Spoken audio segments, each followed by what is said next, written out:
Hello and a very warm welcome. I am Gasheen Garland and you're watching Firstpost. In the next few minutes, we bring you the top 50 updates from around the world, only here on Fast and Factual. Let's get started. Our top focus comes in from West Asia. At least 11 Palestinians have been killed by Israeli forces in the northwestern bank. 5 were killed in an airstrike on Al-Farah refugee camp, and at least 6 others died in a drone strike. And clashes in Jenin. The Israeli operation is targeting multiple cities, namely Jenin, Tulkarm, and Nablus and Tubas. Israeli special forces rescued a hostage named Qaid Farhan al-Qadi from a tunnel in Gaza on August 27. Al-Qadi, abducted by Hamas on October 7, is in stable condition after being taken to the hospital. The rescue leaves 108 hostages still in Gaza, with around a third confirmed dead and the rest unaccounted for. Moving to Europe, Russia continues to pound Ukraine with a barrage of drones and missiles for the second day. The deadly attacks on Ukraine yesterday claimed 5 lives. Ukraine reported that the barrage included 81 drones and missiles. The attacks destroyed residential buildings, homes, and a hotel across different cities. Ukrainian President Volodymyr Zelensky said that some missiles were intercepted by Western-supplied F-16 fighter jets. Meanwhile, Ukrainian troops have continued their advances in Russia's Kursk region. The Ukrainian Armed Forces have seized at least 100 settlements in Russia since the start of the incursion earlier this month. The army chief says Ukrainian troops now control nearly 1,300 square kilometers of Russian territory. They also claim to have captured at least 594 Russian prisoners on the operation. In the United States, new charges have been filed against Donald Trump for his alleged attempt to overturn 2020 elections. These charges come after a U.S. Supreme Court ruling that all ex-presidents of the country enjoy broad immunity from criminal prosecution. The revised indictment now shifts focus from Trump's actions as president to his role as just a political candidate. In Berlin, UK Prime Minister Keir Starmer met with German Chancellor Olaf Scholz today. Starmer is on his first bilateral trip since taking office. The leaders discussed a new cooperation treaty between the UK and Germany. The treaty aims to boost ties and deepen defence after cooperation. After Germany, the British PM will travel to France to meet the French President Emmanuel Macron.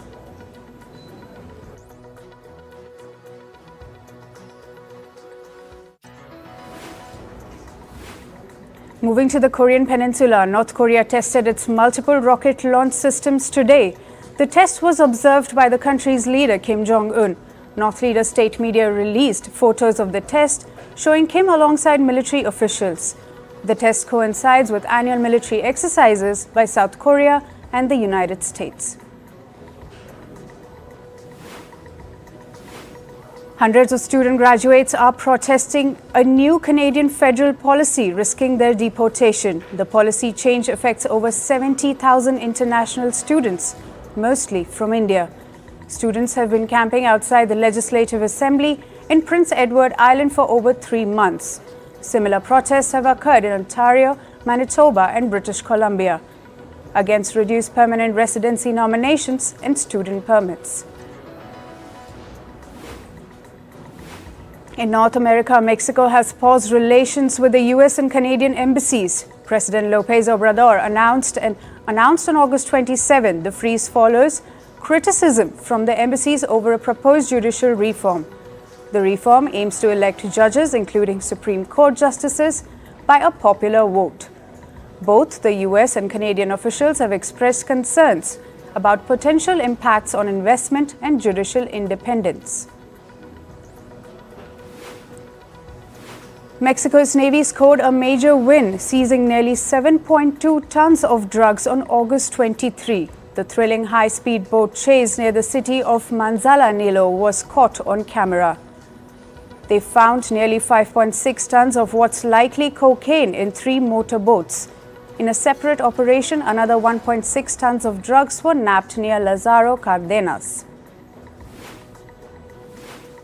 In South Asia, police in the Maldives are looking into possible scheme to remove President Mohammad Mizu by inflaming public frustration over the country's financial troubles. The issue escalated last week when the main commercial bank in the tourist hotspot significantly reduced how much foreign currency Maldivians could spend. Mizu called this an illegal attempt to turn people against government and incite protests that could lead to his removal. Police announced an investigation into the alleged coup plot. Bringing you some weather updates now. Arbad Dam in northeast Sudan collapsed due to severe flooding. At least 30 people lost their lives and more are feared dead. Scores of people are reported missing. Meanwhile, authorities said at least 132 people have died due to flooding and heavy rains in Sudan this year. Flooding has also caused difficulty in delivering aid to the war-torn country. At least 31 people died due to severe rains and floods in the Indian state of Tripura. The unprecedented situation has displaced over 72,000 people, and at least 492 relief camps have been set up, providing shelter to the flood-affected people. Local authorities have allocated $690 million to 8 districts of the state. An additional $50 million have been given to the Agriculture and Power Department. Heavy rains continue to wreak havoc in the Indian state of Gujarat too. At least 15 people have died due to massive floods in the state, and over 23,000 people have been evacuated. Amid the incessant rain in Gujarat, many rivers have also crossed the danger mark. Authorities have deployed teams to support the disaster management efforts.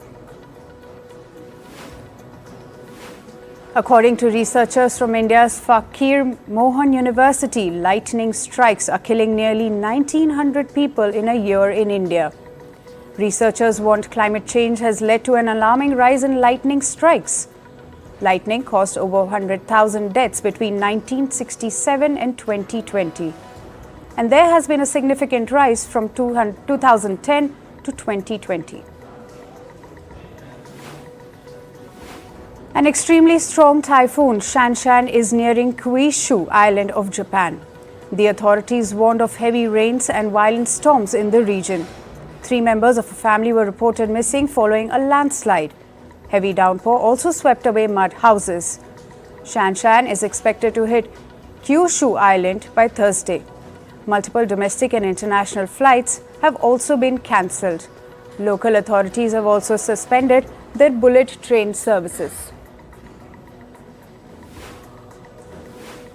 In the United States, flash floods battered the area near Havasu Creek in Arizona. The creek is located near Grand Canyon National Park. 1 person died due to the flash floods. Hundreds of tribal members and hikers were also evacuated.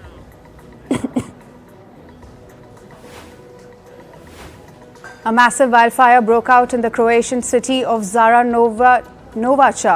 Hundreds of firefighters were deployed to contain the raging blazes. The firefighting team prevented the fire from spreading further. However, the officials worry that the heavy winds could reignite the fire. U.S. state of Chicago grappled with extreme heat wave. The temperatures are expected to soar to as high as 37 degrees Celsius. Authorities have also issued excessive heat warnings for other states. Several U.S. states are trying to tackle the rising heat by opening cooling centers. Some schools also plan to dismiss early amidst extreme heat. In the northern Mexico state of Chihuahua, people are suffering from severe droughts. The city has faced unusually low rainfall in recent years, and this year too, rain has been below expectations. Officials say the agricultural sector has also incurred huge losses as farmers are unable to irrigate their crops. On to business and tech news now. Apple has reportedly laid off about 100 employees. The job cuts affected roles in units like the Apple Books app, Apple Bookstore, and Apple News. Some engineering roles were also eliminated in the latest round of cuts. The headcount reduction is part of the iPhone maker's strategy to prioritize critical units. Reports say Apple is reorganizing teams to focus on artificial intelligence. Meanwhile, Apple has announced a partnership with the Indian telecom group Bharti Airtel. Apple will provide music and video streaming services for free to Airtel's premium customers. Airtel has about 281 million premium subscribers in India. Bharti Airtel says it will shut down its own streaming music service, Wynk Music. Meta Platform is shutting down its third-party virtual reality studio called Meta Spark. The tool allowed developers to create custom filters and effects from Instagram and Facebook. The social media giant says it will close the virtual reality studio in January next year. Filters, masks, and 3D objects created using the studio will also be removed. Social media platform X suffered a brief outage today. The outage lasted less than an hour but affected thousands of users. Reports say users in the US, UK, and Canada were mostly affected by the outage. So far, X hasn't made any comment. South Korea says it will ask Telegram and other social media platforms to help block sexually explicit content. The move is part of the country's efforts to tackle growing digital sexual abuse cases. South Koreans have been outraged after recent reports of explicit deepfake content spreading online. Reports have found images and videos of South Korean women in Telegram chat rooms. A Chinese hacking group is exploiting a flaw in an American server made by Versa Networks to attack the internet. This is according to the cybersecurity firm Lumen Technologies. The firm says the hacker has targeted 4 American and 1 Indian internet service provider. These firms use Versa Networks' service product. Versa has found a bug in the product last year and fixed it. However, Lumen Technology says many firms didn't deploy the update on their systems.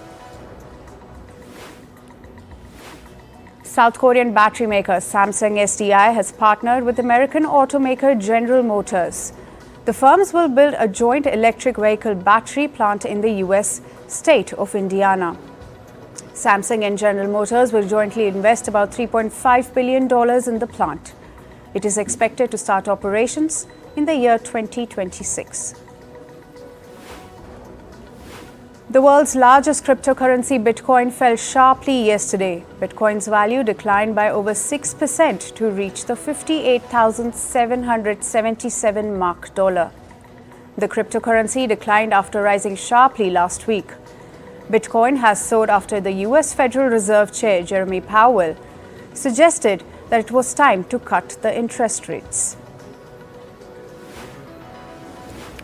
American retailer Walmart has announced new services for sellers on its online marketplace, Walmart.com. The firm says it will help sellers transfer goods from Asia directly to its US warehouses. Walmart will also fulfill orders and manage returns on behalf of the sellers. The retailer says these initiatives are designed to help marketplace sellers meet demands during the holiday season. Scandinavian airline SAS has emerged from bankruptcy proceedings in the United States. The airline filed for bankruptcy protection in 2022. It was struggling amid low demands, high debt. SAS has now restructured over $2 billion of its debt. The firm's new owners include Air France, hedge fund, Castle Lake, and the Danish government. Moving to sports, we start with cricket. Indian Cricket Board Secretary Jay Shah has been appointed as the chairman of the International Cricket Council, or the ICC. Shah's election was uncontested, meaning he was the only nominee in the role. Current ICC chairman Greg Barkley will step down in coming November. Shah has said he will focus on growing cricket's global presence. West Indies won the final T20 international match against South Africa by a whopping 8 wickets.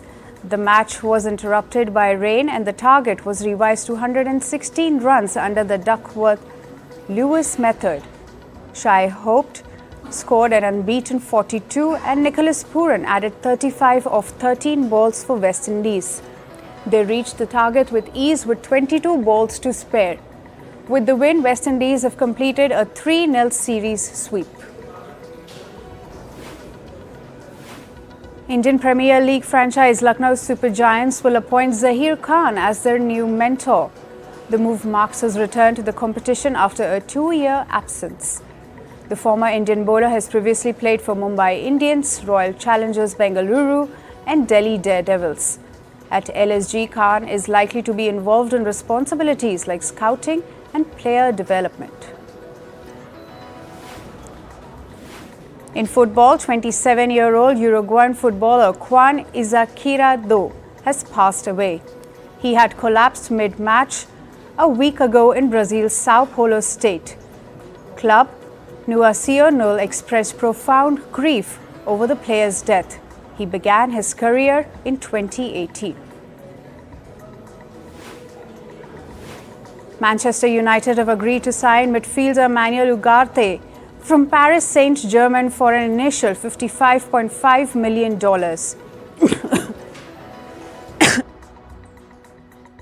To Manchester for a medical checkup and to finalize the transfer. The 23-year-old could make his debut against Liverpool at Old Trafford on Sunday, subject to international clearance.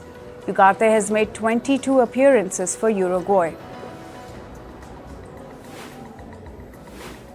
Harry Kane was awarded the Golden Shoe as Europe's top goal scorer at the ceremony in Munich.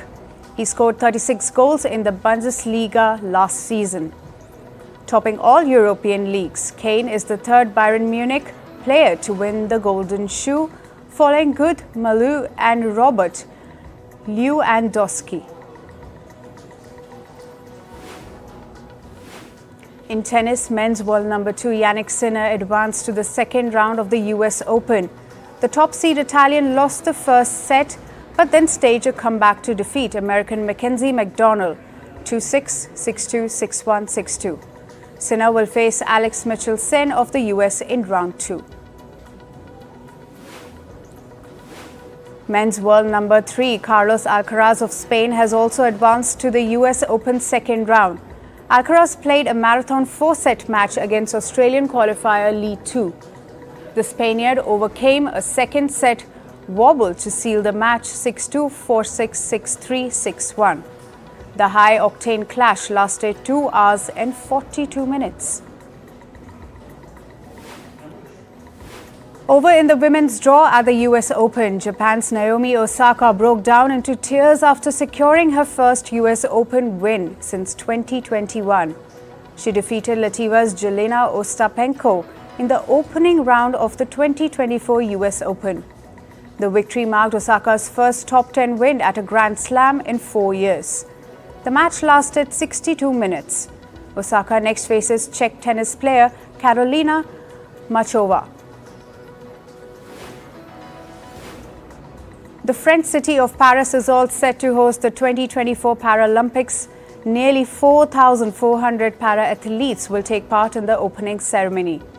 A total of at least 549 events will take place across 269 sessions in the next 10 days. Games such as goalball, bocce, and sitting volleyball are unique to the Paralympics. The closing ceremony will take place on the September 8th.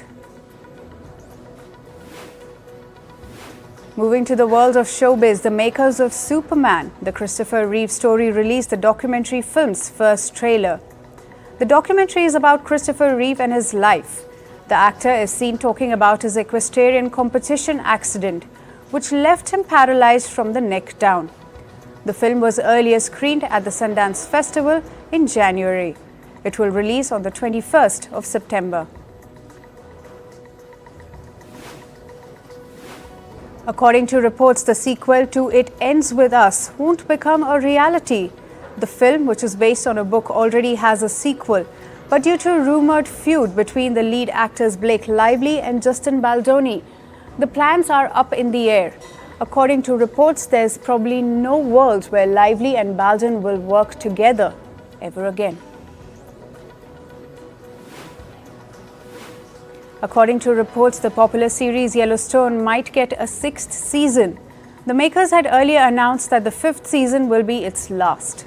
But now, reportedly, Kelly Riley and Cole Hauser are in talks with the makers for a 6th installment. The production house has plans in the pipeline for the show to continue beyond the upcoming 5th season.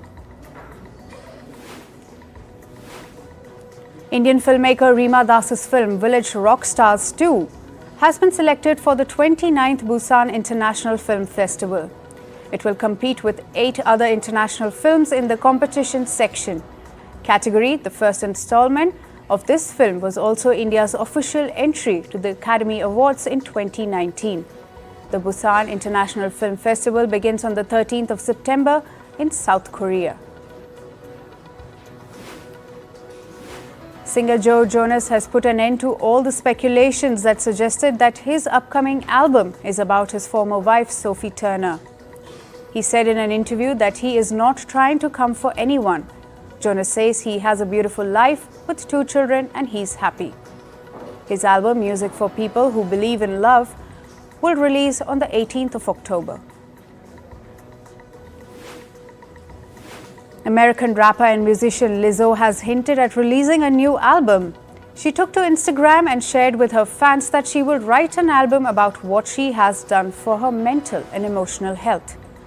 This comes 2 days after she shared that she is taking a gap year for her well-being. Comedian W. Kamau Bell has been roped to host the 45th Annual Documentary Emmy Awards. Organizers feel that Bell's sensitivity and expertise is a perfect fit. Last year, he won a Children and Family Emmy for Outstanding Non-Fiction Program for 1000% Me, The Growing Up Mixed. This year's ceremony is on the 26th of September. Hollywood actor Channing Tatum is in an interview revealed that he wore new t-shirts for a year to avoid doing laundry work. He admitted that he hates doing laundry. The actor said he would look at a t-shirt and think that he can wear it at least twice a week. According to reports, Jennifer Lopez used to spend quite a lot of her time to helm Ben Affleck's bad mood. She tried to keep him happy during their marriage. This comes days after Lopez reportedly filed for divorce from Affleck. According to the court documents, they separated on the 26th of April this year.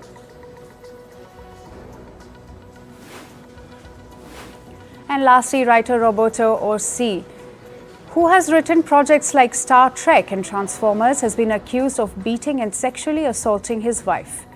His wife and actor Heather Taylor-Edged alleged in a lawsuit that the writer is bipolar, alcoholic, and frequently turned violent.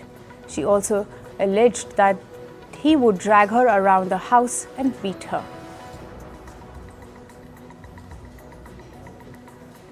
And that's a wrap. I thank you very much for your time. For more news updates, stay tuned to Firstpost.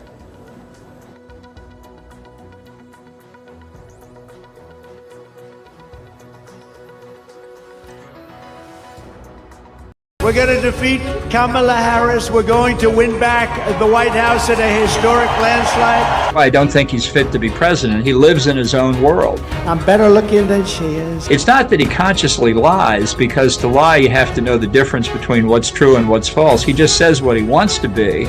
Nobody thought she had a chance. Nobody, and I don't think she can possibly win. If he loses, we'll again say that he didn't lose, that the election was stolen. We could face again the turmoil